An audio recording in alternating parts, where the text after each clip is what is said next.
கர்த்தருடைய பரிசுத்த நாமத்துக்கு மகிமை உண்டாகட்டும். ஆண்டவரும் உலக மீட்பருமாக இயேசு கிறிஸ்துவின் நாமத்திலே உங்களை வாழ்த்துகிறேன். வாசிக்கலாம். 1 யோவான் 3வது அதிகாரம் 8வது வசனம். பாவம் செய்கிறவன் பிசாசினால் உண்டாயிருக்கிறான், ஏனெனில் பிசாசானவன் ஆதி முதல் பாவம் செய்கிறான். பிசாசினுடைய கிரியைகளை அழிக்கும்படிக்கே தேவனுடைய குமாரன் வெளிப்பட்டார்.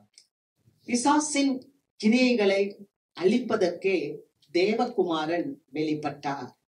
ஆண்டவராகிய இயேசு கிறிஸ்து இந்த உலகத்துக்கு ஏன் வந்தார் அப்படின்னு சொன்னா, பிசாசினுடைய செயல்களை எல்லாம் அழிக்கிறதுக்காக இந்த உலகத்துக்கு வந்தார். அல்லேலூயா.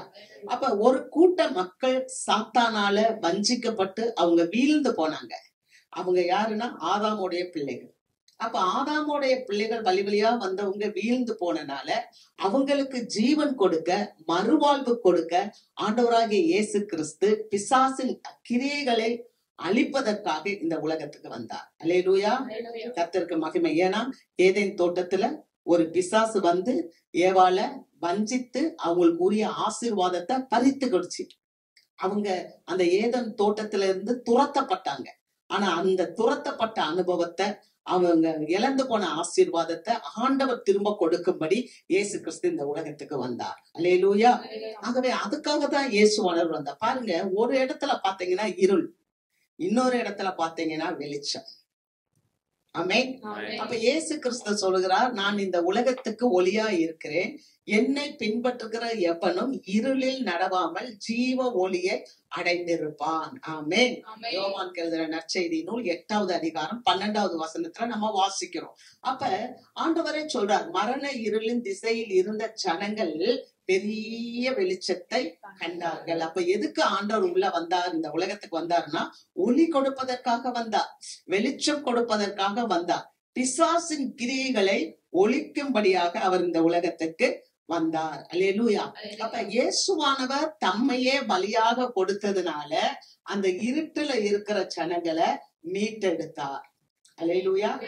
நம்முடைய பஸ்காவாகிய கிறிஸ்து இயேசு நமக்காக பலியிடப்பட்டு இருக்கிறாரே. 1 கொரிந்தியர் 5:9 நம்ம வாசிக்கிறோம். அப்ப அந்த பஸ்காவாகிய கிறிஸ்து பலியிடப்பட்டதுனால் உங்களுக்கும் எனக்கும் என்ன கிடைக்குதுன்னா ஜீவன் கிடைக்குது. அல்லேலூயா. ஆண்டவர் எதுக்கு வந்தார் அப்படின்னு சொன்னா, நம்மளை வந்து பாவத்துல இருந்தோம் மீட்டெடுக்கும்படி, நமக்கு மறுவாழ்வு கொடுக்கும்படி, பிசாசின் கிரியைகளை அழிக்கும்படி இந்த உலகத்துக்கு வந்தார். ஆமென். வாசிக்கலாம். 1 பேதுரு 1வது அதிகாரம் 19வது வசனம். குற்றமில்லாத மாசற்ற ஆட்டுக்குட்டியாகிய கிறிஸ்துவின் வெளியேற பெற்ற இரத்தத்தினாலே மீட்கப்பட்டீர்கள் என்று அறிந்திருக்கிறீர்களே. சபையானது இயேசு கிறிஸ்துவனுடைய குற்றமற்ற இரத்தத்தினாலே நாம மீட்கப்பட்டிருக்கிறோம். அல்லேலூயா. நான் சொன்னேன் இல்லையா, ஒரு விலை மதிப்பு உயர்ந்த ஒரு பொருளை கொண்டு போய் நம்ம பேங்க்ல வச்சுட்டா அதுக்கு என்ன பண்ணணும், கிரைய செலுத்தி தான் நம்ம எடுக்கணும். அது மாதிரி நம்மளும் இந்த உலகத்துல பாவத்துக்கும் பிசாசுக்கும் அடிமையா இருந்தோம். ஆனா ஆண்டவராகிய இயேசு கிறிஸ்து குற்றமற்ற இரத்தத்தை சிந்தி உங்களையும் என்னையும் மீட்டெடுத்திருக்கிறார் என்பதை அறிந்திருக்கிறீர்களே. அப்ப சபையானது அறிந்திருக்க வேண்டும். அல்லேலூயா. சபைன்னா என்ன தெரியுமா, இங்க திருச்சபைனா இதுக்குள்ள வந்த யாரா இருந்தாலும் சரி, நாம கிறிஸ்துவுக்குள் யார் என்பதை அறிந்திருக்க வேண்டும். நான் கிறிஸ்துவுக்குள் பிள்ளை. அப்ப கிறிஸ்துவனுடைய ஜீவன் எனக்குள்ள இருக்குது. குமாரனை உடையவன் ஜீவனை உடையவன். அப்ப ஜீவ வாழ்வு, ஒளியின் வாழ்வு எனக்குள்ள இருக்கு. அப்ப நம்ம என்ன பண்ணணும், ஒரு ஒளிய தரித்து கொண்டிருக்கோம். ஆண்டவருடைய பிரசன்னத்தை நாம தரித்து கொண்டு இருக்கோம். இது எல்லாருக்கும் கிடைக்காது. நான் திரும்ப சொல்லுவேன், இது எல்லாருக்கும் கிடைக்காது. அப்ப நீங்களும் நானும் மீட்கப்பட்டு இருக்கிறோம் என்பதை அறிந்து இருக்கிறீர்களே. நல்லா கவனிங்க. இயேசுவானவரை குரூசிபிகேஷன், சிலுவையில அறையிறதுக்கு கொண்டு போறாங்க. கொண்டு போகும்போது இயேசுவானவர் நடுவுல நிக்கிறார். சிலுவையில 2 பக்கமும் 2 கல்லர்கள் நிக்கிறாங்க. இந்த 2 கல்லர்களும் ஏன் நிக்கிறாங்க அப்படின்னு சொன்னா, 2 கல்லர்களையும் நிக்க வச்சு இயேசு கிறிஸ்துவும் அவங்கள போல குற்றமுள்ளவர் என்று சொல்றதுக்காக 2 பேரும் அப்படி நிறுத்தி வச்சிருக்காங்க. ஆனா இயேசு கிறிஸ்து குற்றம் இல்லாதவர், இயேசு கிறிஸ்து பாவம் இல்லாதவர். சரியா? இப்ப 2 கல்லர் இருக்கான். அதுல ஒரு கல்ல என்ன பண்ணிட்டான், இயேசுவை ஏற்றுக்கொண்டுட்டான். இன்னொரு கல்லன் என்ன பண்ணிட்டான், இயேசுவை இகழ்ந்தான் என்று பார்க்கும். நீ தேவனா, நீ தேவனா, உன்னையும் எங்களையும் ரட்சித்துக்கொள், உன்னையும் ரட்சித்து எங்களையும் ரட்சித்துக்கொள், நாங்க திருடர்கள், எங்களையும் ரட்சித்துக்கொள் அப்படின்னு சொன்னான் அவன். அப்ப அவன் பரியாசம் பண்ணனான் இயேசுவை. அவனால ஏற்றுக்கொள்ள முடியல. ஆனா இயேசு நிக்கிறார். எவ்வளவு ஆசீர்வாதம் பாருங்க. 2 பேரும் வலது பக்கமும் இடது பக்கமும் நிக்கிறாங்க. ஆனா ஒருத்தன் ஏற்றுக்கொண்டான், ஒருத்தன் கைவிடப்பட்டான். ஆகவே இங்க இந்த உள்ளுக்குள்ள வந்திருக்கோம்ல, நமக்கு கொடுத்திருக்கிற மீட்பு ரொம்ப பெருசு. இது எல்லாருக்கும் கிடைக்காது. அல்லேலூயா. அப்ப நாம அந்த ஒரு கல்லன் எப்படி ஏற்றுக்கொண்டு அவன் மனஸ்தாபப்பட்டு அவன் இன்னொரு கல்லனை கடிந்து கொள்கிறான்.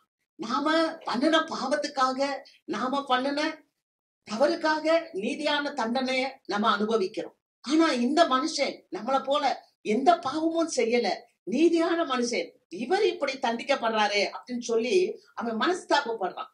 அந்த திருடனை கடிந்து கொள்றான். கடிந்து கொண்டுட்டு, நீ இவ்வளவு ஆக்கின பெற்ற உனக்கு உணர்வு இல்லையா அப்படின்னு கடிந்து கொண்டுட்டு இயேசுவை பார்த்து சொல்றான், ஆண்டவரே உம்முடைய ராஜ்யத்தில் என்னை நினைத்து கொள்ளும்.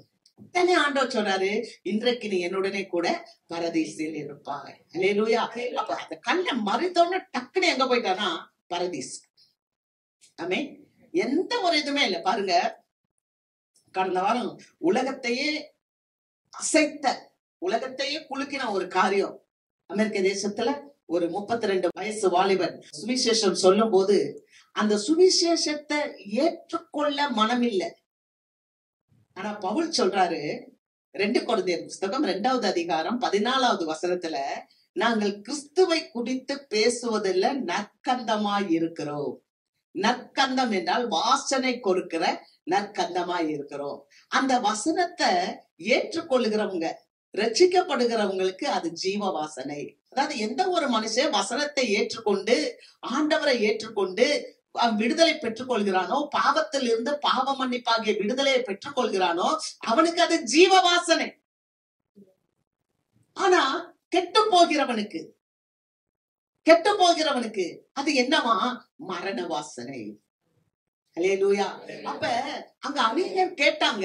ஆனா ஒரு மனுஷனுக்கு கேட்க முடியல. ஏன்னா அவனுக்குள்ள பிசாசின் கிரியை இருந்துச்சு. ஏன்னா திருடன் திருடவும் கொல்லவும் அழிக்கவும் வருகிறானே அன்றி வேறொன்றுக்கும் வரான். ஆக இயேசு கிறிஸ்து இந்த உலகத்துக்கு வந்தார். பிசாசின் கிரியைகளை அழிக்கும்படி இயேசுவானவர் இந்த உலகத்துக்கு வந்தார். ஆனால் இயேசுவை ஏற்றுக்கொள்ள வேண்டும். ஒரு திறந்த இருதயத்தோடு, ஒரு திறந்த உள்ளத்தோடு, ஒரு திறந்த மனதோடு இயேசுவை நம்ம ஏற்றுக்கொள்ளும் போது இயேசுவானவர் நமக்குள் வாசம் பண்ணுவார். அல்லேலூயா. பாருங்க, எவ்வளவு பேர் அந்த வார்த்தையை கேட்டாங்க. அந்த மகன் சார்லி என்ற மகன் பேசும்போது எவ்வளவு பேர் கேட்டாங்க. எவ்வளவு பேருடைய வாழ்க்கை மறுரூபம் அடைந்திருக்கும். எவ்வளவு பெரிய பெரிய ஆசீர்வாதங்களை பெற்றிருப்பார்கள். ஆனால் ஒரு மனிதன் தவறு செய்தான், கொலை செய்தவன் இப்ப எங்க இருப்பான்? நிச்சயமா சிறைச்சாலையில இருப்பான். ஒருவேளை அவனுக்கு ஒரு பெரிய பேக்ரவுண்ட் இருந்து இந்த உலகத்தில இருந்து ஒரு சிறைச்சாலையில இருந்து அவன் தப்பி போனாலும் பரலோக தேவன்கிட்ட இருந்து தப்ப முடியாது. அப்ப இந்த மனிதனுக்காகவும் நீங்களும் நானும் ஜெபிக்கணும். அந்த மனிதனுடைய ரட்சிப்புக்காக ஜெபிக்கணும். உண்மையாக பரிசுத்த ஆவியானவர் அந்த மகனை தொடுவார் என்றால் இந்த சிறைச்சாலையில கூட அவன் மனம் திரும்பும். அவன் செய்த தவறு, அந்த அவனுக்குள்ள அந்த நல்ல எண்ணம் வந்துருச்சுன்னா, அந்த உள்ளம் வந்துருச்சுன்னா, அந்த மென்மையான உள்ளம் வந்துச்சுன்னா அவன் தவறை உணரும். அவன் மனஸ்தாபப்படுவான். அவன் மீண்டும் ஆண்டவரோடு ஒப்புரவாக முடியும். அல்லேலூயா.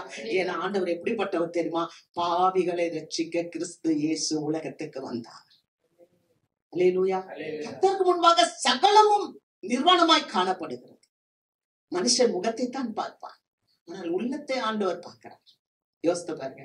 அதனாலதான் ஆண்டவர் சொல்றார், பிசாசின் கிரியைகளை அழிக்கும்படி தேவகுமாரன் இந்த உலகத்திற்கு வந்தார். அல்லேலூயா. வாசிக்கலாம். கொலோசியர் புஸ்தகம் 1வது அதிகாரம் 14வது வசனத்தை நாம் வாசிப்போம். கொலோசியர் 1:14. அவருக்குள் அவருடைய இரத்தத்தினாலே பாவ மன்னிப்பாகிய மீட்பு நமக்கு உண்டாயிருக்கிறது. அவருடைய இரத்தத்தினாலே பாவ மன்னிப்பாகிய மீட்பு நமக்குள் உண்டாயிருக்கிறது. அல்லேலூயா. நான் கொஞ்ச நேரத்துக்கு முன்னால சொன்னேன் இல்லையா, ஒரு திருடன் ஆண்டவரை ஏற்றுக்கொண்டான். அதுபோல நீங்களும் நானும் ஆண்டவரை ஏற்றுக்கொண்டபடியினாலே நமக்கு மீட்பு இருக்கிறது. அல்லேலூயா. நமக்கு மீட்பு இருக்கிறது. நான் ரட்சிக்கப்பட்டேன், நான் விடுதலையாக்கப்பட்டவள், நான் விடுதலையாக்கப்பட்டவன். அந்த உணர்வு, அந்த உண்மைத்தன்மை எப்போதும் நமக்குள்ள எரிந்து கொண்டே இருக்க வேண்டும். அந்த அந்த எண்ணம் நமக்குள்ள எரிந்து கொண்டே இருக்கும் போது தீய சக்திகள், தீய எண்ணங்கள் நமக்குள்ள வராது. நீங்க பாருங்க, நம்ம யோசிக்கிறோம், பக்கத்திலே இருந்த கல்ல ஒருத்தன் தான் ஏத்துக்கொண்டான். ஒரு முறை இயேசுவானவர் சமாரியா ஊருக்கு போறார். அங்க சமாரியா ஊருக்கு போகும்போது சமாரியா ஸ்திரிய பாக்குறார். சமாரியா ஸ்திரியோடு கூட பேசி கொண்டு இருக்கிறார். அந்த அம்மா அவங்க வாழ்க்கையில அவங்களுக்கு ஒரு திருப்தி இல்லை. ஆகவே அந்த அம்மா ஒரு திருப்தி இல்லாததுனால ஒரு 5 கணவர்களை திருமணம் பண்ணியிருக்காங்க. அப்ப இயேசுவானவர் சொல்லுகிறார், வந்து பேசிட்டே இருக்கும்போது, நீ போய் உன் புருஷனை கூட்டிட்டு வான்னு சொன்ன. அப்ப அந்த அம்மா சொன்னாங்க, எனக்கு புருஷன் இல்ல. உனக்கு புருஷன் இல்ல அப்படின்னு நீ சொன்னது சரிதான். ஆண்டவர் சொன்னார், நீ சொன்னது சரிதான். இப்போ உனக்கு இருக்கிறானே அவனும் உனக்கு புருஷன் இல்ல அப்படின்னு சொல்லும் போது இந்த அம்மா சொல்றாங்க, ஆண்டவரே நீ தீர்க்கதரிசி என்று காண்கிறேன். இப்படியெல்லாம் பேசிட்டு இருந்தவங்க ஒரு காலகட்டத்துல அவ்வளவு பேசிட்டு இருக்காங்க. ஆனா ஒரு காலகட்டத்துல சொல்றாங்க, மேசியா வருவார், கிறிஸ்துவாகிய மேசியா வருவார் என்று நான் அறிந்திருக்கிறோம். அவர் வந்து நமக்கு எல்லாவற்றையும் விவரிப்பார் அப்படின்னு சொல்றாங்க. அப்ப ஆண்டவர் சொல்றாரு, உன்னோடு பேசிக்கொண்டு இருக்கிறவர் நான் தான் மேசியா. அல்லேலூயா. அப்ப அநேக நேரம் பிசாசு என்ன பண்றான், கண்களை குருடாக்கி வைத்திருக்கிறான். அவன் வேலை என்ன, கிறிஸ்துவை காணக்கூடாதபடிக்கு. அதனாலதான் ஆண்டவர் வந்தார், பிசாசின் கிரியைகளை அழிக்கும்படி நான் இந்த உலகத்திற்கு வந்தேன் என்று சொல்கிறார். அல்லேலூயா. நாம அதுக்கு ஒரு வசனத்தை நம்ம வாசிக்கலாம். யோவான் 9வது அதிகாரம் 41வது வசனத்தை வாசிப்போம். இயேசு அவர்களை நோக்கி, நீங்கள் குருடராய் இருந்தால் உங்களுக்கு பாவம் இராது. நீங்கள் காண்கிறோம் என்று சொல்லுகிறபடியினால் உங்கள் பாவம் நிலை நிற்கிறது என்றார். ஆண்டவர் சொல்றார், நீங்க குருடரா இருந்தா உங்களுக்கு என்ன இல்ல, பாவமே இல்ல. ஏன்னா ஆண்டவர் நியாயம் தீர்க்கிறது எப்படின்னா வேற மாதிரி அவர் நியாயம் தீர்க்கும். அப்ப இவங்க இந்த அம்மா பாக்குறாங்க, ஆனா பாக்கல. இயேசுவோடு பேசிட்டு இருக்காங்க, இயேசுதான் தெரிய மாட்டேன். சபைக்கு வர்றோம், ஆண்டவருடைய வார்த்தையை கேட்கிறோம், ஆவியானவர் எனக்கு உணர்த்துகிறார், ஆவியானவர் என்னோடு பேசுகிறார் அப்படின்னு நினைக்கிறோம். ஆனா இல்ல இல்ல, என்னை குற்றப்படுத்தும்படி ஊழியக்காரவங்க பேசுறாங்க, இல்ல இல்ல என்ன குத்தும்படி அந்த ஊழியக்காரவங்க பேசுகிறாங்க. அதனாலதான் பரிசேயரை பார்த்து சொன்னார், நீங்க குருடரா இருந்தால் உங்களுக்குள்ள பாவம் இருக்காது. குருடை அப்படியே ஏத்துக்கொள்வான், யாரு எங்க கூட்டிட்டு போறாங்களோ அப்படியே போயிருவான். அவனை யார் பிடிச்சிட்டு போறாங்களோ அந்த நம்பர்கள் போயிருவான். ஆனா காண்கிறேன் என்று சொல்றதுனால அவன் என்னன்னா போக மாட்டான், நல்வழியில போக முடியாது. அதனால ஆண்டவர் நியாயமா பேசுகிறார். அல்லேலூயா. ஆக சில நேரங்கள்ல நம்முடைய கண், ஆவிக்குரிய கண் குருடாக்கப்பட்டிருக்கும். ஆகவேதான் நம்ம என்ன பண்ணணும்னா ஆவிக்குரிய கண்களை திறக்க வேண்டும், மாம்ச கண்களை அல்ல. மாம்ச கண்களை திறந்தால் என்னவாயிரும்னா, மாம்ச கண்ணை திறக்கும் போதுதான் நிர்வாணமா இருக்கிறோம்ன்றத பார்த்தாங்க. அல்லேலூயா. நம்முடைய கண்கள்ல மாம்ச கண் அவங்களுக்கு திறக்கப்பட்ட போதுதான் அவங்க அப்படியே என்ன ஆகி போச்சுன்னா நிர்வாணமா இருக்கணும்னு பயந்து ஓடி போனாங்க. கர்த்தருக்கு மகிமை. ஆக ஆண்டவர் எதுக்காக இந்த உலகத்துக்கு வந்தாருன்னா, பிசாசின் கிரியைகளை அழிப்பதற்காக அவர் இந்த உலகத்துக்கு வந்தார். ஒரு முறை இயேசுவானவர் தாம் வளர்ந்த ஊருக்கு போறார். மத்தேயு புஸ்தகம் 13வது அதிகாரம் 54ல இருந்து 58 வரைக்கும் வசனங்களை வாசிக்கிறோம். வளர்ந்த ஊர்ல போறாரு. வளர்ந்த ஊர்ல போய் அவர் ஜெபாலயத்துல நின்னு அவர் போதகம் பண்ணுகிறார். அப்படி போதகம் பண்ணும்போது அடுத்த வசனம் வாசிங்க, 55. இவன் தச்சனுடைய குமாரன் அல்லவா, இவன் தச்சனுடைய குமாரன் அல்லவா, இவன் தாய் மரியாள் என்பவள் அல்லவா, இவன் தாய் மரியாள் என்பவள் அல்லவா, யாக்கோபு, யோசே, சீமோன், யூதா என்பவர்கள் இவனுக்கு சகோதரர் அல்லவா. யாக்கோபு, யோசே, சீமோன், யூதா என்பவர்கள் இயேசுவுக்கு சகோதரர்கள் தானே. இவன் சகோதரிகள் எல்லாரும் நம்மிடத்தில் இருக்கிறார்கள் அல்லவா. இயேசுவோட பிறந்த அந்த சகோதரிகள் அவங்க பெண்கள்ல நம்ம கூட தானே இருக்கிறாங்க.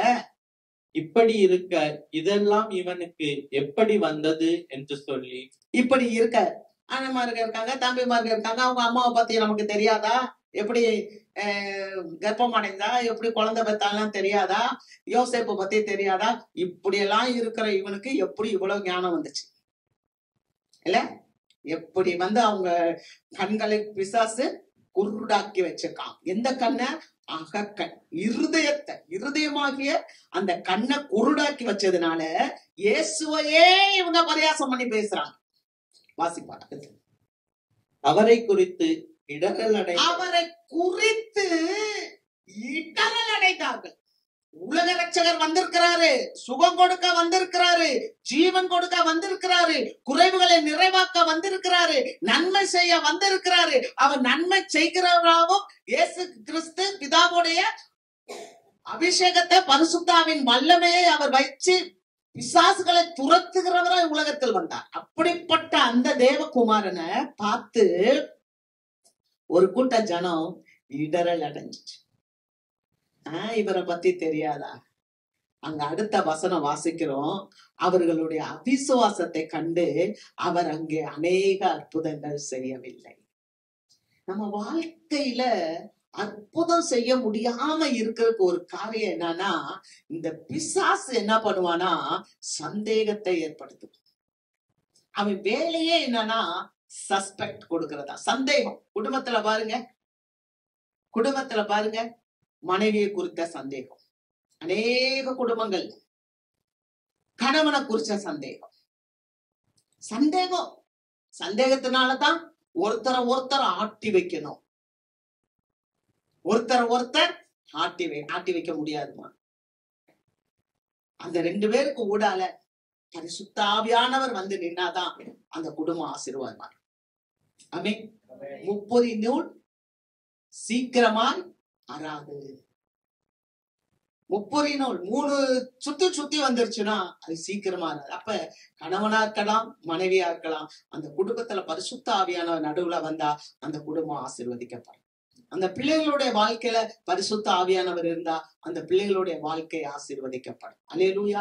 ஒவ்வொரு மனிதனோட பரிசுத்த ஆவியானவர் இருந்தா மாத்திரம்தான் ஆசீர்வதிக்கப்பட முடியும். அல்லேலூயா. ஆக பிசாசின் கிரியைகளை அழிப்பதற்கு தான் தேவகுமாரன் வெளிப்பட்டார். அல்லேலூயா. ஆக அநேகர் நம்ம இன்னைக்கு என்ன நினைக்கிறோம், நான் இயேசுவை பார்க்கிறோம் ஆனா ஏற்றுக்கொள்ள முடியல. அதனாலதான் ஆண்டவர் சொன்னார், மனம் திரும்பி குணப்படுங்கள், பாவிகளை ரட்சிக்கத்தான் கிறிஸ்து இயேசு உலகத்துக்கு வந்தார் என்று பார்க்கிறோம். எந்த ஆதாம் வீழ்ந்து போனானோ, எந்த ஆதாமினுடைய சந்ததியா இந்த உலகம் மாறுச்சோ, அந்த சந்ததியுடைய அந்த பாவத்தின் கிரியைகளை, பிசாசின் கிரியைகளை அழிப்பதற்காக இயேசு வந்தார். நல்ல கவனிங்க. ஒரு மனுஷன், ஒரு பையன் இருக்கான், தகப்பன்ட்ட இருந்து சொத்துக்கள், ஆஸ்திகள் எல்லாத்தையும் வாங்கிட்டு போயிட்டான். அவன் எல்லாத்தையும் வாங்கிட்டு தூர தேசத்துக்கு போயிட்டான். நான் எப்படியாவது வாழ்ந்துடலாம், நான் எப்படியாவது நல்லா இருவேன் அப்படின்னு சொல்லி அப்பாவிடம் இருந்து சொத்துக்களை பிரித்து அவன் தூர இடத்துக்கு போகும்போது அவன் அங்க எப்படி வாழ்ந்தான் தெரியுமா? துன்மார்க்கமாய் வாழ்ந்தான் என்று பார்க்கிறோம். அப்பாவுடைய கட்டுப்பாடு இல்லாம, அப்பாவுடைய ஆலோசனை இல்லாம, அப்பாவுடைய ஆசீர்வாதம் இல்லாம, அப்பாவினுடைய பார்வையில் அவன் இல்லாமல் அவன் தூர இடத்துக்கு போனதுனால அவன் துன்மார்க்கமாக வாழ்ந்து அவன் தன் சொத்துக்களை எல்லாம் இழந்து அவன் சாப்பிட ஆகாரம் இல்லாம, பன்றிக்கு கொடுக்கிற தவிடு கூட கிடைக்காம அவன் வேதனை படும்போது ஒரு நாள் அவன் புத்தி தெளிந்தான். அந்த வசனத்தை வாசிக்கிறோம். அவன் புத்தி தெளிந்து, ஐயோ என் தகப்பன் வீட்டுல பூர்த்தியான சாப்பாடு இருக்கிறதே, நானும் இங்க பசியால வேதனைப்படுகிறேன். என் தகப்பன் வீட்டுக்கு போய் நான் என் தகப்பன்ட்ட சொல்லுவேன், பரத்துக்கு விரோதமா, உமக்கு விரோதமா நான் பாவம் செஞ்சேன், உன்னுடைய பிள்ளை என்று சொல்லுவதற்கும் உன்னுடைய குமாரன் என்று சொல்லுவதற்கும் நான் பாத்திரம் அல்ல என்று சொல்லுவேன்னு சொல்லி அவன் எழுந்து வரும்போது தூரத்துல பார்த்த அப்பா என்ன பண்ணிட்டார் தெரியுமா? இவன் நம்மளை விட்டுதானே போனான், சொத்தெல்லாம் வாங்கிட்டு போனானே, திமரா போனானே, ஒன்னும் இல்ல, வரட்டும், வந்து காலில் விழுவான் அப்படி நினைக்கல. அல்லேலூயா. அப்படி நினைக்கல. அவன் மனம் திரும்பி தூரத்துல வந்தவுடனே ஓடி போய் தகப்பேன் கழுத்தை கட்டி முத்தம் கொடுத்து என்ன செஞ்சா தெரியுமா? உயர்ந்த வஸ்திரத்தை உடுத்தினான். அல்லேலூயா. எப்படி? உயர்ந்த வஸ்திரம். அடுத்து என்ன பண்ணார் தெரியுமா? முத்திரை மோதிரம். முத்திரை மோதிரம். நீ என் புள்ளப்பா, உனக்கு என் மோதிரத்தை போடுற. முத்திரை மோதிரத்தை கொடுத்த. அதிகாரத்தை கொடுத்த. நீ போயிட்ட, நீ பிள்ளை இல்லைன்னு போன, ஆனா மறுபடியும் வந்துட்ட. நீ என் பிள்ளைதான்றத நான் அங்கீகரிக்கிறேன். நான் உனக்கு அதிகாரமா இந்த மோதிரத்தை தாரேன். உனக்கு அதிகாரம், நீ என் பிள்ளை என்ற அதிகாரம். மூணாவது என்ன பண்ண? பாதரட்சியை கொடுத்தா. செருப்பு போட்ட. அந்த காலத்துல அடிமைகள் செருப்பு போட மாட்டாங்க. ஆனா நீ என் மகன், நீ என்னுடைய புத்திரன், நீ அடிமை இல்ல, நீ என்னுடைய குமாரன், நீ என்னுடைய குமாரத்தி, நீ பாதரட்சியை போடு. அல்லேலூயா, அல்லேலூயா. பிசாசின் கிரியைகளை அழிப்பதற்கு தான் தேவகுமாரன் இந்த உலகத்துக்கு வந்தார். ஆமென். ஆண்டவரிடத்துல நம்ம வரும்போது ஆண்டவர் நமக்கு என்ன செய்யறார் தெரியுமா? எல்லா ஆசீர்வாதங்களையும் நமக்கு கொடுக்க உயர்ந்த வஸ்திரத்தை கொடுக்கிறார். ரட்சிப்பின் வஸ்திரம், உயர்ந்த வஸ்திரம், அதிகாரம், இயேசுவினுடைய பிள்ளை என்ற அதிகாரத்தை அவர் கொடுக்கிறார். அடுத்து நீ அடிமை இல்லை, நீ சுயாதீனன். அல்லேலூயா, கர்த்தருக்கு மகிமை. இப்படிப்பட்டதான காரியங்களை தேவ பிள்ளைகளுக்கு கொடுக்கிறார். நல்லா கவனிச்சுக்கோங்க. இனி வர்ற காலம் கொடிய காலம். இனி வர்ற காலம் கொடிய காலம். இதை நான் சொல்லாட்டினா முடியாது. ஆண்டவர் சொல்றத சொல்லியே ஆகணும். இனி நீங்க என்ன பண்ணுவீங்க, என்ன கேட்பீங்கன்னா, எங்க பார்த்தாலும் சண்டைகள், எங்க பார்த்தாலும் புவி அதிர்ச்சிகள், எங்க பார்த்தாலும் அழிவுகள், எங்க பார்த்தாலும் அழுகைகள், எங்க பார்த்தாலும் பயங்கள், எங்க பார்த்தாலும் பீதிகள், இப்படியெல்லாம் நடக்கும். இதெல்லாம் கடைசி காலத்துக்கு ஆரம்பம். நம்முடைய மீட்பர் மீண்டும் ஒரு முறை வரப்போறார். தேவனுடைய பிள்ளைகளை அவரோடு கூட எடுத்துக்கொள்ளும்படி, தேவ பிள்ளைகளுடைய கண்ணீரை துடைக்கும்படி அவர் சீக்கிரம் வரப்போறார். அல்லேலூயா.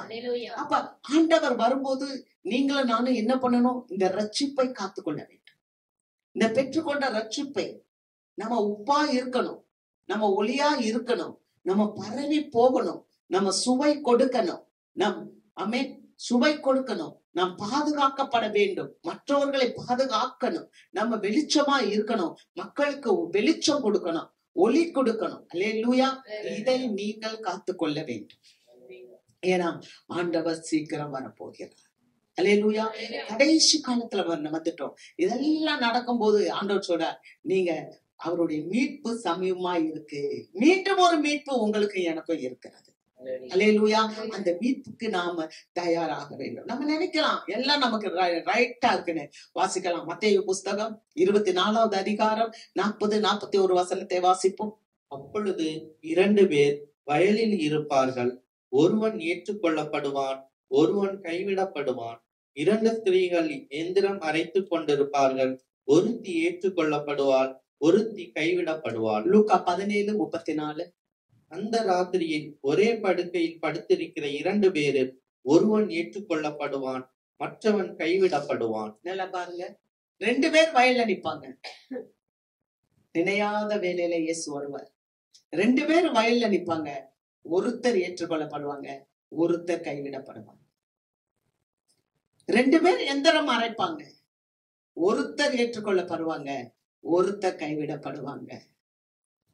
2 பேர் படுக்கையில படுத்திருப்பாங்க. ஒருத்தர் எடுத்துக்கொள்ளப்படுவாங்க, ஒருத்தர் கைவிடப்படுவாங்க. நான் சொல்லல, வேதம் சொல்லுது. சொல்லுது, ஆகையால் நீங்கள் ஆயத்தமாயிருக்க. அல்லேலூயா. நினையாத வேலையில மனுஷகுமாரன் வரப்போகிறார். நம்ம நினையாத வேலையில மனுஷகுமாரன் வரப்போகிறார். நம்ம பெற்றுக்கொண்ட அந்த ரட்சிப்பை, நம்ம பெற்றுக்கொண்ட அந்த அபிஷேகத்தை, நம்ம பெற்றுக்கொண்ட அந்த விடுதலைய கிறிஸ்துவுக்குள் நீங்களும் நானும் காத்து கொள்ள வேண்டும். அதுதான் சபைக்கு ஆண்டவர் கொடுக்கிற வார்த்தை.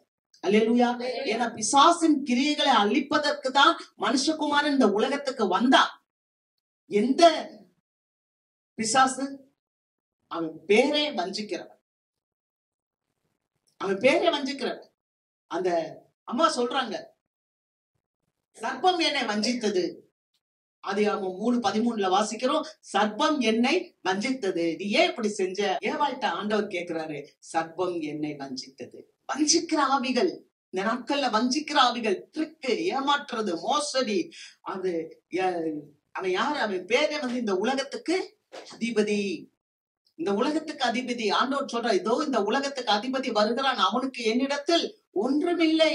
இப்பிரபஞ்சத்தின் பிசாசானவன். இந்த உலகத்துக்கு உரிய பிரபஞ்சத்துக்கு உரியவே இயேசு இல்ல.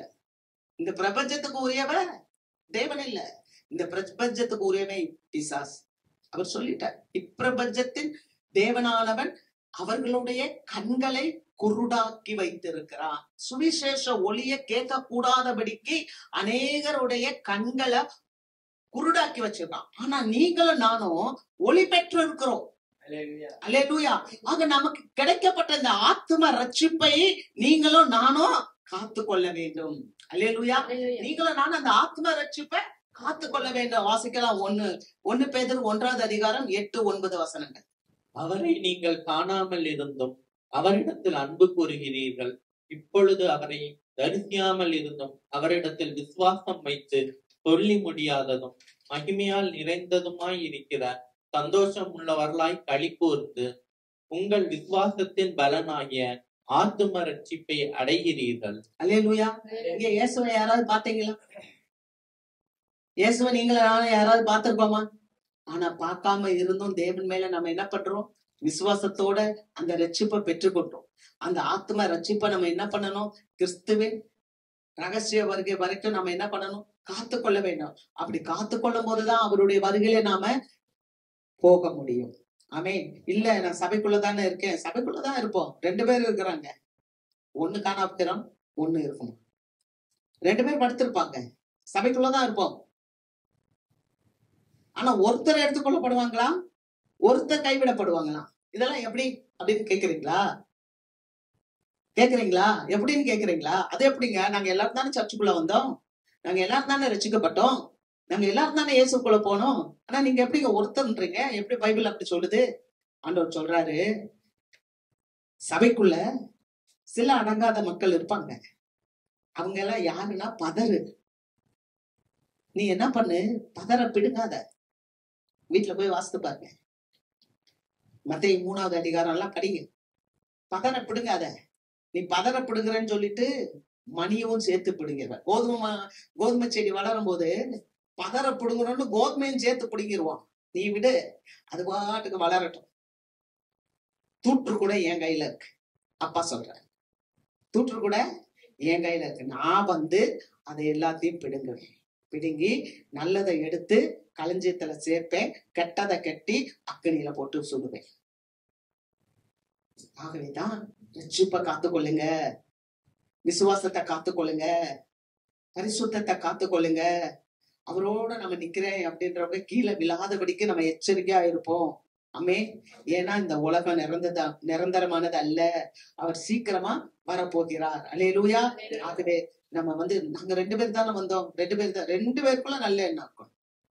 2 பேர் வயல்ல இருப்பான். வயல்ல இருக்க 2 ஊழியம் இருக்கும். ஒரு ஊழியம் ஏற்றுக்கொள்ளப்படும், ஒரு ஊழியம் கைவிடப்படும். 2 பேர் எந்திர இறைப்பாங்க பெண்கள். அதுல ஒண்ணுதான் ஓகே ஆகும். 2 பேர் படுத்திருப்பாங்க. யோசித்து பாருங்க.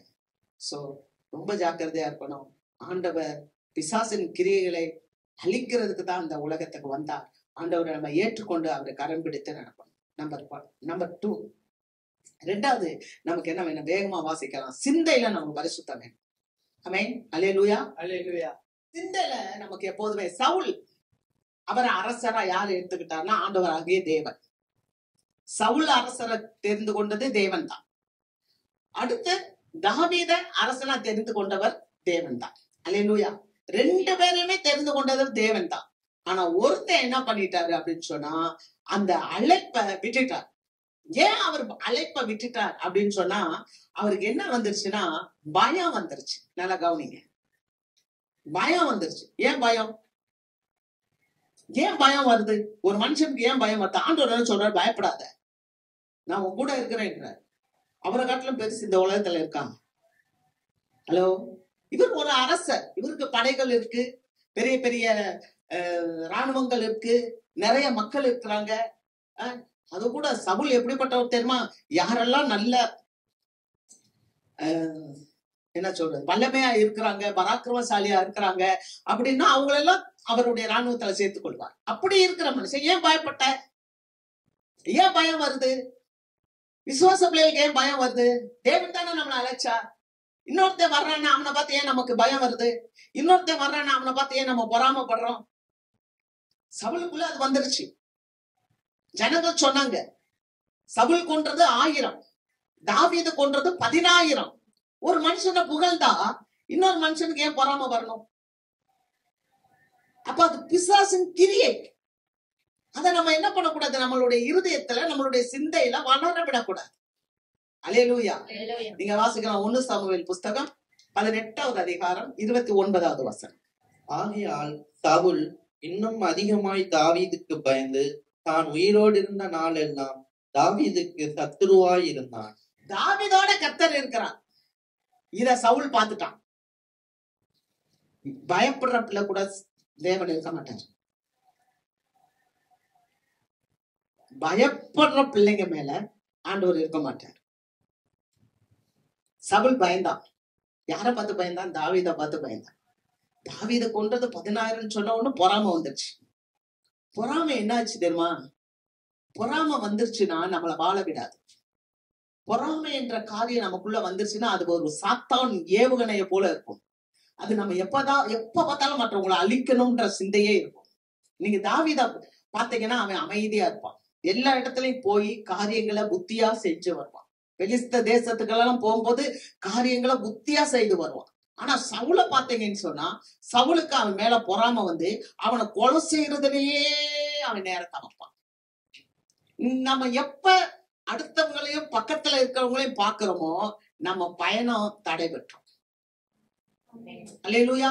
நீங்க போறீங்களா, முன்னோக்கி போறீங்களா, உங்க ஆசீர்வாதத்துக்காக போறீங்கல்ல, உங்களுடைய ஐஸ்வர்யத்தை தேடி, உங்க ஆசீர்வாதத்தை தேடி, உங்க ஞானத்தை தேடி, உங்க முன்னேற்றத்தை தேடி, உங்க நம்மளுடைய டெஸ்டினேஷன், நம்மளுடைய பரலோக வாழ்வை நோக்கி நம்ம போகும்போது நம்ம இங்கிட்ட அங்கிட்ட இருக்கிற மக்களை பார்த்து பொறாமப்பட ஆரம்பிச்சிட்டோம்னா என்ன ஆயிரும்னா நம்ம சாத்தானின் ஏவுகணைகளாக மாறிடுவோம். நம்மளுடைய ஆசீர்வாதம் தடைபட்டுரும். நமக்கு கிடைக்க வேண்டிய நன்மைகள் கிடைக்காம போயிடும். அப்ப நம்மளுடைய சிந்தையில என்ன இருக்கணும்னா, நமக்கு சிந்தையில ஒரு பரிசுத்தம் இருக்கணும். எல்லாரையும் நேசிக்கணும், எல்லாரையும் அன்பு செலுத்தணும். எல்லாரும் அவங்கவுங்க டைரக்ஷன்ல போறாங்க, போகட்டும்னு சொல்லிட்டு நம்ம ஸ்தோத்திரம் பண்ணணும். அல்லேலூயா. ஆனா இந்த சவுல் அவன் செய்யாம இருக்கிறான். அதனால என்னாச்சுன்னா அவனுடைய பொறாமை, அவனுடைய பயம், அவனுடைய கீழ்ப்படியாமை, அவன் தற்கொலை செய்து கொண்டான். அவன் தற்கொலை செய்துவான். அவனே அவனுடைய ஆயுதத்தை நாட்டு அது மேல அவனே என்ன பண்ணிட்டான்? விழுந்து மரித்து போனான். ஆனா கூட இருந்தான் பாத்தீங்களா தாவீது. அவன் ஒரு நாளும் சவுல சத்துருவா நினைக்கவே இல்லை. இவன் குழுவீரா செத்து கிடக்குறான். அப்ப விழுந்து கிடக்குறான். ஆயுதத்தின் மேல உயிர் போகல, வலி இருக்குது. இப்ப அந்த பக்கமா ஒரு அமலேக்கியன் வர்றான். அவனை கூப்பிட்டு, ரொம்ப வலிக்குது, என் உயிர் போக மாட்டேங்குது, பட்டயத்தை எடுத்து என் கழுத்தை வெட்டுன்றான். அந்த அமலேக்கியன் பட்டயத்தை எடுத்து வெட்டிட்டான். ஆண்டவர் சொன்னார் சவுல்ட்ட, நீ அமலேக்கியனை அழித்து போடுன்னு சொன்னார். ஆனா அவன் அமலேக்கியனை அழிக்கவில்லை. அந்த அமலேக்கியன் யார்? அமலேக்கியன் என்றால் அவர்கள் எப்போதும் ஆண்டவருக்கு எதிர்த்து நிற்பவர்கள். நீங்க ஆவிக்குரிய வாழ்க்கையில ஆண்டவருக்கு எதிராக நிக்கிற மக்களோடு சகவாசம் வைக்க கூடாது. தேவனுடைய வார்த்தை வருது, நம்மளும் வாழ்க்கையில எப்போதும் ஆண்டவருக்கு எதிர்த்து நிக்க கூடாது. அல்லேலூயா. ஆனா இவன் எப்போதும் ஆண்டவருக்கு எதிர்த்து நின்னனால இப்ப அவனே தற்கொலை பண்ணுறான். உயிர் போகல. அந்த வழியா வந்த அமலேக்கியன் கழுத்தை வெட்டிட்டான். வெட்டி கொண்டு வந்துட்டு இப்ப அமலேக்கியன் நினைக்கிறான், இப்ப யாரு ராஜாவா இருக்கிற? தாவீது ராஜாவா இருக்கிறாங்க. தாவீதுட்ட கொண்டு போய் சவுலின் தலைய கொடுத்தா தாவீது என்ன கௌரவிப்பார் அப்படின்னு சொல்லிட்டு இவன் கொண்டு போய் கொடுக்கும் போது தாவீது சொல்கிறார், பரிசுத்தவான கொள்றதுக்கு உனக்கு என்ன தகுதி? கடைசி வரைக்கும் தாவீது சவுலை நேசித்தான். 2 பேரும் யோனத்தானும் தாவீதும் இறந்து போன போது கூட தாவீது, ஐயோ 2 பேரு பெரிய பராக்கிரமசாலிகள் வீழ்ந்து போனார்களே, கில்போவா மலைகளே, உங்க இடத்துல பனி மழை பெய்யாமல் இருக்கட்டும், இப்படியா போயிட்டாங்கன்னு சொல்லி அழுகுறோம்.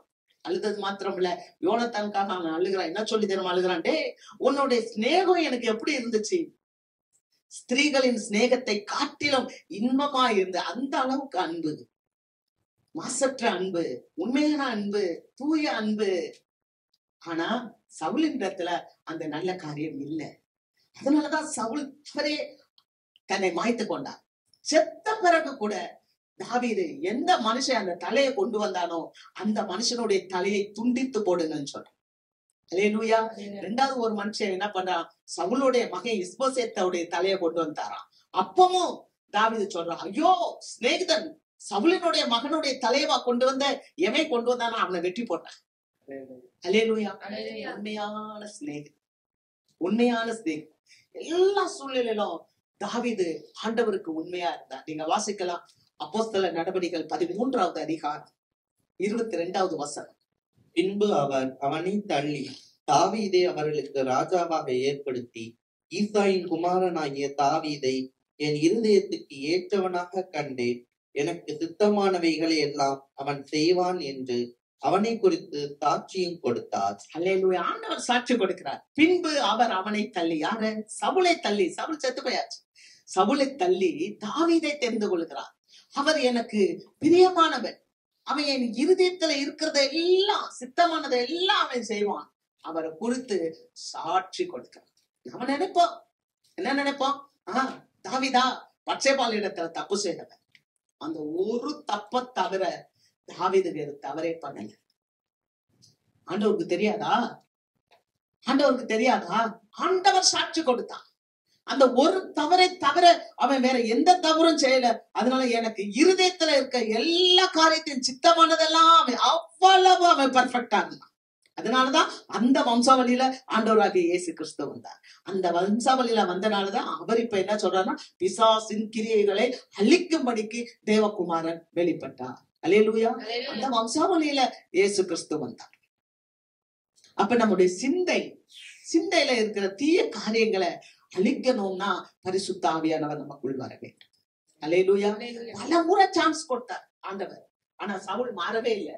ஆனா ஆவியானவர் நமக்குள்ள வந்துட்டார்னா நிச்சயமா ஆவியானவர் நம்மளை மாற்றுவார். அல்லேலூயா. நம்ம பரிசுத்த ஆவியை கேட்க வேண்டும். ஆமென். ஆவியானவர் எங்கே உண்டோ அங்கே விடுதலை உண்டு. ஏன்னா ஆண்டவர் நம்மளை சுத்திகரிக்கதான் இந்த உலகத்துக்கு வந்திருக்கார். இரண்டாவது பாத்தீங்கன்னா சரீர பிரகாரமான காரியம். ஒரு அம்மா இருக்கிறாங்க. நீங்க லூக்கா 13வது அதிகாரம் அதுல நீங்க வாசிக்கும் போது 18 வருஷமா சாத்தான் ஒரு அம்மாவை கூனியாவே வச்சிருக்கான். அவங்க சரீரத்துல ஒரு வியாதி. 18 வருஷம். ஒரு நாள் இயேசுவானவர் அங்க போனார். அந்த கூனியா இருந்த அந்த அம்மாவை பார்த்தா, நீ உன் கூனிலிருந்து விடுதலையாக்கப்பட்டாய் அப்படின்னாரு. அல்லேலூயா. அந்த சொன்ன உடனே அந்த அம்மாவுடைய கூன் அப்படியே நிமிர்ந்தது. அப்படியே நிமிர்ந்தது. எல்லாரும் பார்த்தாங்க. இயேசுவானவரை குற்றப்படுத்தினாங்க.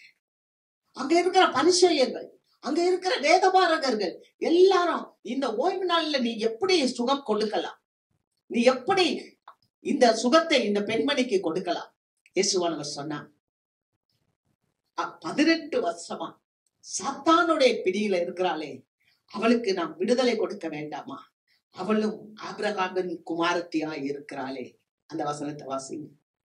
இதோ சாத்தான் 18 வருஷமாய் கட்டியிருந்த ஆபிரகாமின் குமாரத்தி ஆகிய இவளை ஓய்வு நாளில் இந்த கட்டிலிருந்து அவிழ்த்து விட வேண்டியதில்லையா என்றார். 18 வருஷமா கட்டி இருந்தவங்க, ஆனா ஓய்வு நாள்ல நீ எப்படி சுகம் கொடுக்கலாம்? ஓய்வு நாள் என்றால் சுகம் கொடுக்க கூடாது. அது ஆண்டவருக்குரிய நாள். தேவாலயத்துக்கு வரணும். சனிக்கிழமை முதல் நாளே ஆயத்தமா இருக்கணும். ஆயத்த நாள். மறுநாள் ஆண்டவர் கிட்ட வரணும். சுகம் கொடுக்க கூடாது. இது யார் சொல்றா? பரிசேயர்கள் சொல்றாங்க. ஆனா ஆண்டவர் சொல்றா, இயேசுவானவர் சொல்லுறா, 18 வருஷமா சாத்தான் கட்டி வச்சிருக்கான். இந்த அம்மாக்கு சுகம் கொடுக்க வேண்டாமா? ஒரு ஆடு தண்ணிக்குள்ள விழுந்துருச்சுன்னா ஆட்டை தூக்குறீங்க. ஒரு மாடு ஒரு பள்ளத்துல விழுந்துருச்சுன்னா மாட்டை போய் காப்பாத்துறீங்க. ஆனா ஆட்டை காட்டிலும் மாட்டை காட்டிலும் மனுஷங்க விசேஷித்தமானவங்க அல்லவா? அவங்களுக்கு சுகம் கொடுக்க வேணாமா? இன்னைக்கு ஒரு கூட்டம் இருக்கு அப்படித்தான். மதத்தை பத்தி நல்லா பேசுவாங்க, ஆனா சுகத்தை பத்தி பேச மாட்டாங்க. மனுஷனுடைய நன்மையை குறித்து பேச மாட்டாங்க. இன்னைக்கு பாத்தீங்களா, நாய் கூட்டம் நிறைய. அந்த நாய் கூட்டத்தினால பாருங்க பச்சிலை குழந்தைகள் கடிக்கப்படும். ஏழை மக்கள் ஆடு வளர்க்குறாங்கன்னா அது வந்து வெறி பிரிச்சு இப்படி ஒரு 10 ஆடு 15 ஆடு கடிச்சிட்டு போயிருந்து சாவடிச்சிருந்து. ஏழை விவசாயிகள் எவ்வளவு கவலை, எவ்வளவு கண்ணீர் இல்லையா? ஆனா அதுக்கெல்லாம் அந்த நாய்க்கு எல்லாம் யோசிக்கிறாங்க. ஆனா அந்த நாயினால வர்ற பிரச்சனை மனுக்குலத்துக்கு எவ்வளவு பாதிப்பு அதை குறிச்சு யோசிக்கிறது. இப்படிப்பட்ட காரியத்தை ஆண்டவர் அறிந்திருந்தார். நீங்க பாக்குறீங்க, சாலமோனுடைய மகன் ரெகோபயாம். இந்த ரெகோபயாம் என்ன பண்ணாரு? சாலமோன் செத்த உடனே ஆட்சிக்கு வந்தார். இப்ப அவர் என்ன பண்றாரு? வரி போடுறாரு.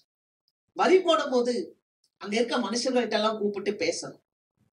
வயசானவங்கள்ட்ட போய் பேசும்போது வயசானவங்க சொன்னாங்க, அப்பா உங்க அப்பா நல்லா ஆட்சி செஞ்சார், ஓரளவு கொஞ்சம் நல்லா இருக்கு, இன்னும் கொஞ்சம் நீ வரிய குறிச்சு கொஞ்சம் கன்சிடர் பண்ணி கம்மி பண்ணு, அது நல்லா இருக்கும் அப்படின்னு சொல்றாங்க. பெரியவர்கள் பேச்சு, முதியோர்களுடைய பேச்சு, மூத்தவர்களுடைய பேச்ச கேட்காத ரெகோபயாம் தன்னுடைய வாலிபத்தின் முடுக்கினால அவர் என்ன பண்ணாரு? தன்னுடைய வயதுக்கு ஒத்த மனிதர்களை கூப்பிட்டு போய் ஆலோசனை கேட்டார். அவங்க என்ன சொன்னாங்க தெரியுமா? நீ போய் சொல்லு, என்னுடைய வரி எப்படி இருக்கும்னா எங்க அப்பாவுடைய இடுப்பை காட்டிலும் என்னுடைய சுண்டு விரல் பருமனா இருக்கும்னு சொல்லு. எப்படி? எங்க அப்பாவுடைய இடுப்பு எவ்வளவு பருமனா இருக்கு, அதை காட்டிலும் என்னுடைய சுண்டு விரல் அதிக பருமனா இருக்கும் அப்படி சொல்றேன். அப்படி சொல்லி வரிய போடுறான். அதிகமான வரி, அதிகமான வரி. மக்களை குறிச்சு யோசிக்கல. ஆனா அங்க வசனத்தை நீங்க படிச்சீங்கன்னா தெரியும், பிசாசின் கிரியைகளை அழிப்பதற்கு தேவகுமாரன் வெளிப்பட்டார். அல்லேலூயா. என்ன பண்ண தெரியுமா? நீ வரியவடா ஏத்துற, நீ வரியவா ஏத்துற. ஒரு தீர்க்கதரிசி வந்தான், ஒரு சாலை பிடிச்சு இழுத்தான். ஒருத்தன் 10 துண்டு தனியா வந்துருச்சு. ஆண்டவர் சொன்னார் 10 கோத்திரம் அவன்கிட்ட போயிடும். அவன் பேர் யாருன்னா யெரொபெயாம். அவன் யாருன்னா உங்க வீட்டுல வேலைக்காரனா, வேலைக்காரன் கையில 10 கோத்திரம் போயிடுச்சு. காலகாலமா வம்சமா வளர்ந்துகிட்டு இருந்தான். அவன்கிட்ட ஒரு கோத்திரம் தான். சண்டைக்கு போகணும், எப்படியாவது போய் போர் செஞ்சு அந்த 10 கோத்திரத்தை எடுக்க வேணும்னு சொல்லும் போது ஒரு மனுஷனுக்குள்ள தீர்க்கதரிசிக்குள்ள ஆவி வந்து சொல்லுது, நீ போகாத, இதை நான் தான் செஞ்சேன். அல்லேலூயா. எதை செய்யவும் ஆண்டவரால் முடியும். ஆமென். அல்லேலூயா. இந்த பூமியில ஒரு சுவாசம் இருக்கிற எந்த மனுஷனும் தன்னை குறிச்சோ, தன்னுடைய அதிகாரத்தை குறிச்சோ, தன்னுடைய வல்லமையை குறிச்சோ, தன்னிடத்துல இருக்கிற பொருளை குறிச்சோ மேன்மை பாராட்ட முடியாது. ஏன்னா பிசாசின் வல்லமையை அழிக்கும்படி தேவகுமாரன் வெளிப்பட்டார். அல்லேலூயா. அவளுடைய சித்தையை பார்க்கிறார். அவங்களுக்கு என்னன்னா, மனுஷன் சுகப்படுறதை காட்டிலும் ஓய்வு நாள் பெருசா தெரிஞ்சிச்சு. ஓய்வு நாள மனிதர்களுக்கு என்றுதான் ஏற்படுத்தினார். அல்லேலூயா. மனிதர்களுக்கு என்றுதான் ஓய்வு நாள் ஏற்படுத்தப்பட்டிருக்கிறது. அல்லேலூயா. ஆனால் பரிசேயர்களும் சதுசேயர்களும் என்ன சொன்னாங்கன்னா, அதை வச்சு அரசியல் பண்ண ஆரம்பிச்சாங்க. ஈடுபடல. அல்லேலூயா. 3வது ஒரு காரியத்தை சொல்லிடுறேன், நிறைவு செய்கிறேன். வாசிக்கலாம். மத்தேயு 4வது அதிகாரம் 24வது வசனம். அவருடைய கீர்த்தி சீரியா எங்கும் பிரசித்தமாயிற்று. அப்பொழுது பலவித வியாதிகளையும் வேதனைகளையும் அடைந்திருந்த சகல பிணியாளிகளையும் பிசாசு பிடித்தவர்களையும் சந்திரரோகிகளையும் திமிர்வாதக்காரரையும் அவரிடத்தில் கொண்டு வந்தார்கள். அவர்களை சொஸ்தமாக்கினார். அல்லேலூயா. அவருடைய கீர்த்தி சீரியா எங்கும் பரவுனது. அங்க வந்தவங்க எல்லாம் யாருன்னா பலவித வியாதிகள், பலவித வியாதிகள், வேதனைகள், நமக்கு தெரியாது, தீரா வியாதிகள், பலவிதமான வியாதிகள். அங்க சொல்லுவாங்க 6 மாதம் இருக்கிறவர்கள் இருக்கிறார்கள், 9 மாதம் இருக்கிறவர்கள் இருக்கிறார்கள், தொடர்ந்து கியூர் ஆகாம இருக்கிறவங்க இருக்கிறார்கள். இவர்களுக்கு மத்தியிலே நான் போய் ஊழியம் செய்து வருகிறேன், சேவை செய்து வருகிறேன். அவர்களுக்கான காரியம், அவங்க ரொம்ப கோபப்படுவாங்க.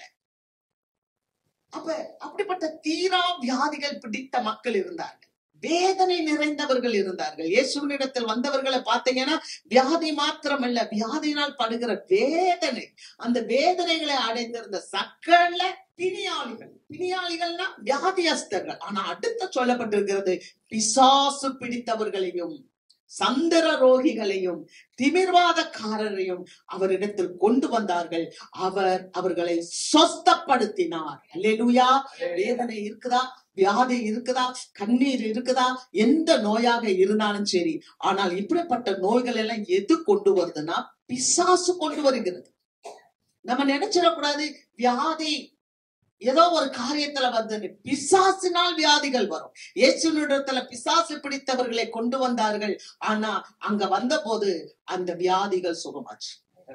வியாதியஸ்தர்களை கொண்டு வந்தார்கள். அங்க அவங்களுக்குள்ள அந்த பிசாசு கத்திட்டு போச்சு, வியாதி சுகமாச்சு. அப்ப சில வியாதிகள் பிசாசு கொண்டு வந்து மனுஷனுடைய சரீரத்துல வச்சிரும். ஆனா இப்படிப்பட்ட சத்துருக்களை, பிசாசின் கிரியைகளை அழிக்கும்படிக்குதான் தேவகுமாரன் இந்த உலகத்துக்கு வந்தார். அல்லேலூயா. நம்ம விசுவாசிக்கிறோம். தேவகுமாரன் எதுக்கு வந்தார்னா பிசாசினுடைய கிரியைகளை அழித்து போடும்படிதான் வந்தார். அது சிந்தையில ஆனாலும் சரி, அது சரீரத்துல ஆனாலும் சரி, அது ஆவியில ஆனாலும் சரி, தேவன் அதை அழித்து போடுவார். அல்லேலூயா. ஏன்னா நான் ரட்சிக்கப்பட்ட பிள்ளை, என்னுடைய ரட்சிப்பை காத்துக்கொள்வேன், சபையை காத்துக்கொள்ள வேண்டும். இறுதியாக பாருங்க, ஒரு அம்மா வராங்க இயேசு பின்னால. என் மகள் கொடிய வியாதி பிசாசினுடைய பிடினால அலக்களிக்கப்பட்டு கொண்டிருக்கிறான். என் மகளுக்கு நீங்க உதவி செய்யுங்க சுவாமி, உதவி செய்யுங்க சுவாமி. இயேசுவின் இடத்துல பின்னாலே வந்துட்டு இருக்கிறான். அந்த அம்மா யாருன்னா இயேசுவ கேள்விதான் பட்டிருக்காங்க, இயேசுனுடைய வார்த்தையை கேள்விப்பட்டிருக்காங்க, அவருடைய அற்புதங்களை கேள்விப்பட்டிருக்காங்க. ஆனா அவரை பார்க்கல. ஒரு நாள் அந்த அம்மா ஒரு தீர்மானம் எடுத்தாங்க, நான் இந்த இயேசு பின்னால போகணும். இதை கேட்டுக்கொண்டிருக்கிற அன்பு சகோதர சகோதரி, நீங்க ட்ரை பண்ணுங்க, இயேசுவை ஏத்துக்கொள்ளுங்க. நான் இயேசு பின்னால போகணும்னு சொல்லி அவரை நம்பி வாங்க, ஆண்டவர் பெரிய காரியங்களை செய்வார். அல்லேலூயா. அந்த அம்மா தன்னுடைய குழந்தைக்கு பிசாசு இருக்குன்னு சொல்லி வீட்டுல போட்டுட்டு, கட்டில போட்டுட்டு இயேசு பின்னாலேயே போறா. ஆனா இயேசுவோட அவளை சட்டை கூட பண்ணல, திரும்பி கூட பார்க்கல. ஏன்னா இயேசுவனுடைய எண்ணம்லாம் என்னன்னா தமது ஜனத்தை காப்பாற்ற வேண்டும், தமது ஜனத்தை காப்பாற்ற வேண்டும், அப்படியே இருந்தாங்க. அப்ப சீசர்கள் எல்லாம் வந்து சொல்றாங்க, ஐயா உன் பின்னால ஒரு அம்மா வந்துகிட்டே இருக்காங்களே, அந்த அம்மாக்கு நீ என்ன பதில் சொல்லுகிறேன்? அப்ப இயேசு சொன்னார், பிள்ளையோடைய அப்பத்தை எடுத்து நாய்க்கு போடலாமா? என் பிள்ளைக்காக நான் வச்சிருக்கிற சுகத்தை அந்த நாய்க்குட்டிகளுக்கு நான் கொடுக்க முடியுமா அப்படின்னு சொல்லி அவர் சொல்றாரு. அந்த அம்மா சொன்னாங்க, ஐயா நீ சொல்றது உண்மைதான், ஆனா மேஜை மேல உட்கார்ந்து சாப்பிடும் போது சிந்துற பருக்கைகளை அந்த மேஜைக்கு கீழே இருக்க நாய்க்குட்டி சாப்பிடும்ல. அல்லேலூயா, அல்லேலூயா. இவ்வளவு ஒரு அருமையான வார்த்தை இல்லையா? இயேசு சொன்னாரு, நான் பிள்ளைகளுக்காக வச்சிருக்கேன் சாப்பாடு. அவர் சொன்னாரு, பிள்ளைகளோட அப்பத்தை கொடுக்க முடியுமா? அந்த அம்மா சொன்னாங்க, வாஸ்தவம், உண்மை.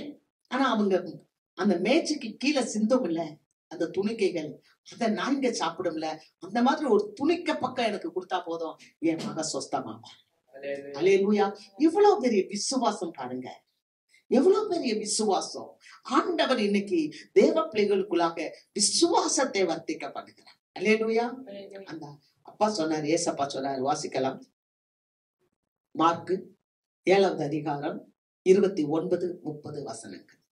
அப்பொழுது அவர், நீ சொன்ன அந்த வார்த்தையின் நிமித்தம். அப்பொழுது அவர், நீ சொன்ன அந்த வார்த்தை நிமித்தம் என்ன? விசுவாச அறிக்கை பண்ணலாம். மேஜைக்கு கீழே இருக்கிறத நாய்கள் தின்னும், எனக்கு கீழே சிந்துறதே போதும். அல்லேலூயா. அந்த வார்த்தை நிமித்தம் போகலாம், போகலாம், பிசாசு உன் மகளை விட்டு நீங்கி போயிற்று என்றார். அல்லேலூயா, அல்லேலூயா. பிசாசு உன் மகளை விட்டு நீங்க போயிட்டு, ஆண்டவர் சொன்னார், நீ போ, உன் மகன் பிசாசு நீங்கி சுகமா இருக்கிற. அல்லேலூயா. பிசாசு நீக்கப்படணுங்க. அடுத்த வசனம் வாசிச்சு. அவள் தன் வீட்டுக்கு வந்த பொழுது பிசாசு போய்விட்டதையும் தன் மகள் கட்டிலில் படுத்திருக்கிறதையும் கண்டாள். அல்லேலூயா, அல்லேலூயா. இயேசு சொன்னார், இயேசு சொன்னார், நீ போ, உன் பிள்ளை பிசாசு நீங்கி பிழைத்திருக்கிறான். இவன் போனா தான் பிள்ளை பிசாசு நீங்கி அது அழகா கட்டில்ல சுகமா படுத்திருக்கிறதை கண்டார். அல்லேலூயா. பிசாசின் கிரியைகளை அழிப்பதற்கு தேவகுமாரன் வெளிப்பட்டார். ஆமென். இந்த நல்ல நாளில எதெல்லாம் குறிச்சு நீங்க பயந்துட்டு இருக்கீங்களோ, ஆண்டவராகிய இயேசு கிறிஸ்து இன்னைக்கு நம்முடைய வாழ்க்கையில வெளிப்பட்டு எல்லா இருளின் ஆதிக்கங்களிலிருந்து நம்மளை விடுவித்து நம்மளுடைய வாழ்க்கையை செழிப்பாக்கி உயர்த்துகிறார். ஆமென். நாம் எழுந்திருக்கிறோம்.